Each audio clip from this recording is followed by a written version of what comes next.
بسم اللہ الرحمن الرحیم۔ السلام علیکم۔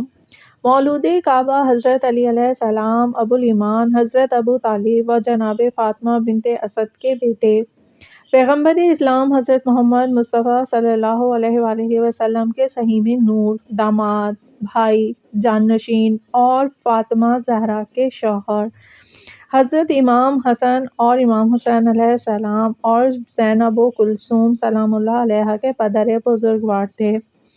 آپ جس طرح سرور کائنات کے نور میں شریک تھے، اسی طرح کار رسالت میں بھی شریک تھے۔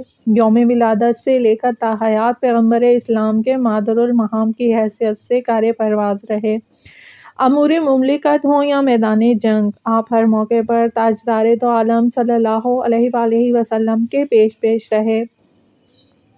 عہد رسالت صلی اللہ علیہ وآلہ وسلم کی صحیح فتوحات کا صحرا آپ ہی کے سرہائے ہے۔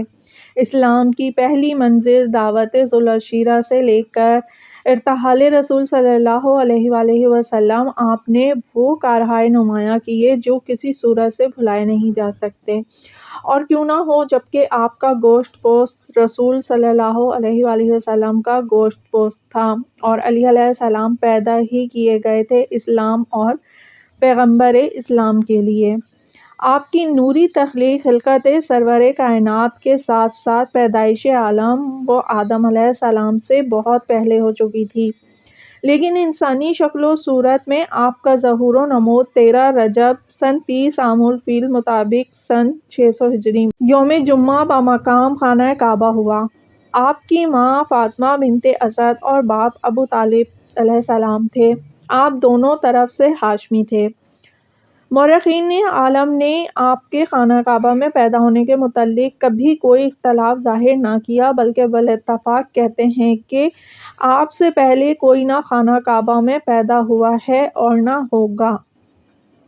تواریخ اسلام میں واقعہ ولادت یوں بیان کیا گیا ہے کہ فاطمہ بنت اسد کو جب درد ذات کی تکلیف محسوس ہوئی تو آپ بمشورہ رسول کریم صلی اللہ علیہ وآلہ وسلم خانہ کعبہ کے قریب گئیں، اور اس کا طواف کرنے کے بعد دیوار سے ٹیک لگا کر کھڑی ہو گئیں اور بارگاہ خدا کی طرف متوجہ ہو کر عرض کرنے لگیں: خدایا، میں مومنہ ہوں، تجھے ابراہیم بانی خانہ کعبہ اور اس مولود کا واسطہ جو دیتی ہوں، میری مشکل دور کر۔ ابھی دعا کے جملے ختم نہ ہونے پائے تھے کہ دیوار کعبہ شق ہو گئی اور فاطمہ بنت اسد داخل کعبہ ہو گئیں اور دیوار جوں کی توں ہو گئی۔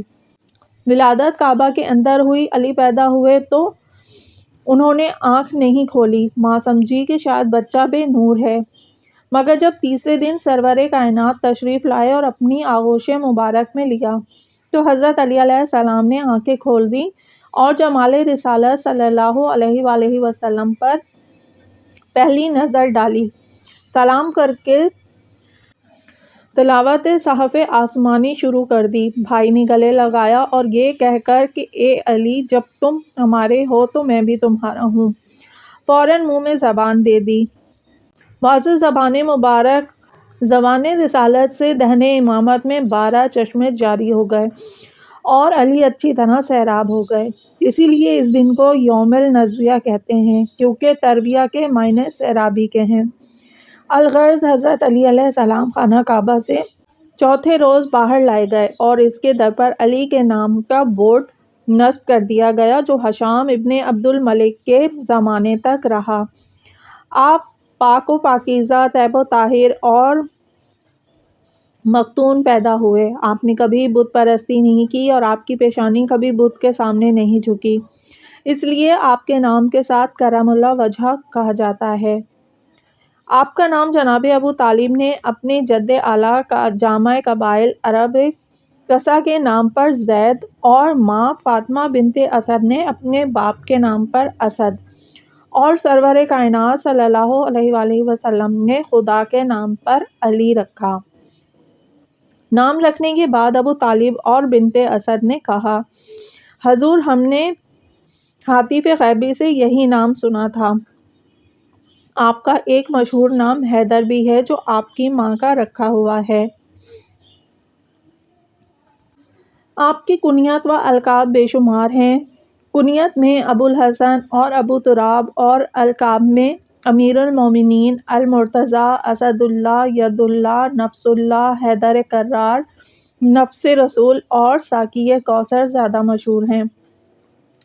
آپ کی پرورش رسول اکرم صلی اللہ علیہ وآلہ وسلم نے کی۔ پیدا ہوتے ہی گود میں لیا، منہ میں زبان دی اور دودھ کے بجائے لعاب دہن رسول سے سیراب ہو کر لحمک لحمی کے حقدار بنے۔ اسی دوران میں جب کہ آپ سرور کائنات کے زیر سایہ عارضی طور پر پرورش پا رہے تھے، مکہ میں شدید قحط پڑا۔ ابو طالب کے یہاں چونکہ اولاد زیادہ تھی، اس لیے حضرت عباس اور سرور کائنات ان کے پاس تشریف لے گئے اور ان کو راضی کر کے حضرت علی علیہ السلام کو آپ اپنے پاس مستقل طور پر لے آئے۔ اور عباس نے بھی جعفر طیار کو لے لیا۔ حضرت علی علیہ السلام سرور کائنات کے پاس رات دن رہنے لگے۔ حضور اکرم صلی اللہ علیہ وآلہ وسلم نے جملہ نعمات الہی سے بہرہ ور کر لیا اور ہر قسم کی تعلیمات سے بھرپور بنا دیا، یہاں تک کہ علی نام خدا قوت بازو بن کر یوم بعثت 27 رجب کو کل ایمان کی صورت میں ابھرے اور حضور کی تائید کر کے اسلام کا سکہ بٹھا دیا۔ مسلمانوں میں اکثر یہ بحث چھڑ جاتی ہے کہ سب سے پہلے اسلام کون لایا، اور اس سلسلے میں حضرت علی کا نام بھی آ جاتا ہے۔ حالانکہ آپ اس موضوع بحث سے خارج ہیں، کیونکہ زہر بحث وہ لائے جا سکتے ہیں جو یا تو مسلمان ہی نہ رہے ہوں اور تمام عمر شرک اور بت پرستی میں گزاری ہو۔ حضرت علی علیہ السلام فطرتاً اسلام پر پیدا ہوئے اور رسول اللہ صلی اللہ علیہ وآلہ وسلم کی گود میں آنکھ کھلی، لعاب دہن رسول سے پرورش پائی، آغوش رسالت میں پلے بڑھے، 10 سال کی عمر میں بوجہ ضرورت اعلان ایمان کیا، رسول اللہ صلی اللہ علیہ وآلہ وسلم کے داماد قرار پائے، میدان جنگ میں کامیابیاں حاصل کر کے کل ایمان بنے۔ اب جو ہستی پیدا ہی خانہ کعبہ کے اندر ہوئی ہے، اس کے مسلمان مومن ہونے پر کیسا شک؟ لیکن کچھ ناقص العقل لوگ کہتے ہیں کہ علی فلاں عمر میں اسلام قبول کیا۔ اب جو ہستی پیدا ہی خانہ کعبہ کے اندر ہوئی ہے، اس کے مسلمان مومن ہونے پر کیسا شک؟ لیکن کچھ ناقص العقل لوگ کہتے ہیں کہ علی فلاں عمر میں اسلام قبول کیا۔ حضرت علی تو کبھی کافر رہے ہی نہیں، کیونکہ آپ شروع سے ہی حضرت رسول خدا کی کفالت میں اسی طرح رہے جس طرح خود حضرت کی اولاد رہتی تھی، اور کل امور میں حضرت کی پیروی کرتے تھے۔ اس سبب سے اس کی ضرورت ہی نہیں ہوئی کہ آپ کو اسلام کی طرف بلایا جاتا اور جس کے بعد کہا جاتا کہ آپ مسلمان ہو جائیں۔ آپ بچپن ہی سے رسول صلی اللہ علیہ وآلہ وسلم کے تابع تھے، خدا نے آپ کو معصوم بنایا اور سیدھی راہ پر قائم رکھا، آپ کے لیے اسلام لانے کا سوال ہی پیدا نہیں ہوتا۔ آپ کا رنگ گندمی، آنکھیں بڑی، سینے پر بال، قد میانہ، داڑھی بڑی اور دونوں شانے کونیاں اور پنڈلیاں پرگوشت تھیں۔ آپ کے پاؤں کے پٹھے زبردست تھے، شیر کے کندھوں کی مانند آپ کے کندھوں کی ہڈیاں چوڑی تھیں، آپ کی گردن صراحی دار اور آپ کی شکل نہایت پرسنت اور حسین تھی، آپ کے لبوں پر مسکراہٹ کھیلا کرتی تھی۔ آپ کی شادی حضور اکرم صلی اللہ علیہ وآلہ وسلم کی دختر نیک اختر حضرت فاطمہ زہرا سلام اللہ علیہا سے ہوئی۔ آپ کے گھر میں لونڈی، غلام اور خدمتگار نہ تھے۔ باہر کا کام آپ خود اور آپ کی والدہ محترمہ کرتی تھیں اور امور خانہ داری کے فرائض جناب فاطمہ زہرا انجام دیتی تھیں۔ ہو سکتا ہے یہ رشتہ عام رشتوں کی حیثیت سے دیکھا جائے، لیکن در حقیقت اس میں ایک قدرتی راز مضمر ہے، اور اس کا انکشاف اس طرح ہو سکتا ہے کہ اس پر غور کیا جائے کہ رسول اکرم صلی اللہ علیہ وآلہ وسلم کا ارشاد ہے کہ علی کے علاوہ فاطمہ کا ساری دنیا میں رہتی دنیا تک کفو نہیں ہو سکتا۔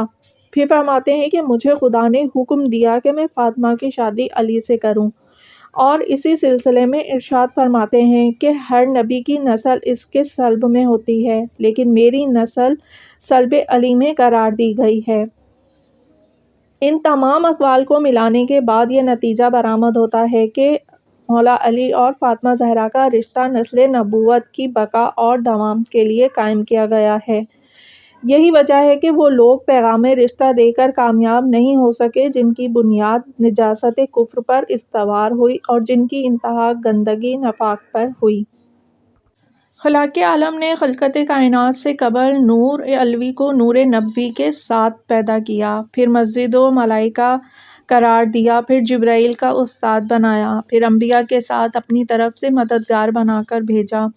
اپنے مخصوص گھر خانہ کعبہ میں علی کو پیدا کیا، عصمت سے بہرہ ور فرمایا، آپ کی محبت دنیا والوں پر واجب قرار دی، رسول اکرم صلی اللہ علیہ وآلہ وسلم کا خود جان نشین بنایا، معراج میں اپنے حبیب سے انہی کے لہجے میں کلام کیا، ہر اسلامی جنگ میں ان کی مدد کی، آسمان سے مولا علی کے لیے ذوالفقار نازل فرمائی، علی کو اپنا نفس قرار دیا، علم لدنی سے ممتاز کیا، فاطمہ زہرا سلام اللہ علیہا کے ساتھ عقد کا خود حکم دیا، مبلغ سورہ برات بنایا، مدح علی میں کثیر الآیات نازل فرمائیں، علی کو انتہائی صبر و ضبط دے کر رسول صلی اللہ علیہ وسلم کے بعد فوری تلوار اٹھانے سے روکا، ان کی نسل میں قیامت تک کے لیے امامت قرار دی، قسیم النار و جنہ بنایا، لوال حمد کا مالک اور ساقی کوثر قرار دیا۔